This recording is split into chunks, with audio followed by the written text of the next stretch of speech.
এখন গ্রীষ্মকাল, সময় এখন আম কাঁঠাল লিচুর। তাই তো তাণ্ডব সিনেমার লিচুর বাগানে নিয়ে এখন চারিদিকে মাতামাতি। সোশ্যাল মিডিয়ায় আলোচনা সমালোচনার ঝড়। বিশাল সেট, সাকিব সাবিলার লুক দর্শক পছন্দ করলেও গান ঠিক জমে ওঠেনি বলে মন্তব্য করেছেন নেটিজেনদের অনেকে। তাদের অনেকেই বলছেন কোক স্টুডিও ভার্সন দেখলাম যেন, গানের সঙ্গে নাচের মিল নেই। আবার অনেকেই বলছেন গানটি বানানো হয়েছিল মূলত কোক স্টুডিওর জন্য। ফিলিস্তিনি ইস্যুর কারণে কোক স্টুডিওর বাংলাদেশের কার্যক্রম থেমে যায়, তাই সুযোগ বুঝে তাণ্ডব সিনেমায় ব্যবহার করা হয়েছে এই গান।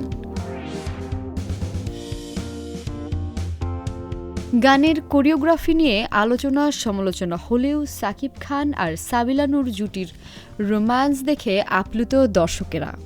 এই গানে সাবিলা নূর তার প্রথম বাণিজ্যিক চলচ্চিত্রের নায়িকা হিসেবে উতরে গেছেন। কেউ কেউ তাকে লেটার মার্কসও দিয়ে দিয়েছেন।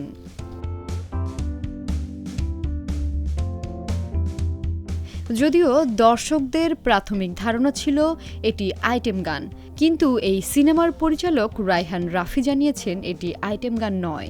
গানটিতে কণ্ঠ দিয়েছেন প্রীতম হাসান ও জেফার রহমান।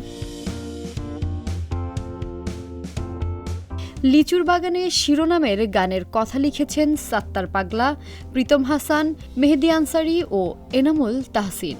গানের কোরিওগ্রাফি করেছেন ভারতের বাবা যাদব ও বাংলাদেশের রুহুল আমিন। চলচ্চিত্রটির কাহিনী একটি টেলিভিশন চ্যানেলে হামলাকে কেন্দ্র করে আবর্তিত হয়েছে। সেখানে শাকিব খান, সাবিলা নূর ছাড়াও গুরুত্বপূর্ণ চরিত্রে অভিনয় করেছেন জয়া আহসান। সিনেমাটির প্রযোজনায় আছে SVF, আলফা আই এন্টারটেইনমেন্ট।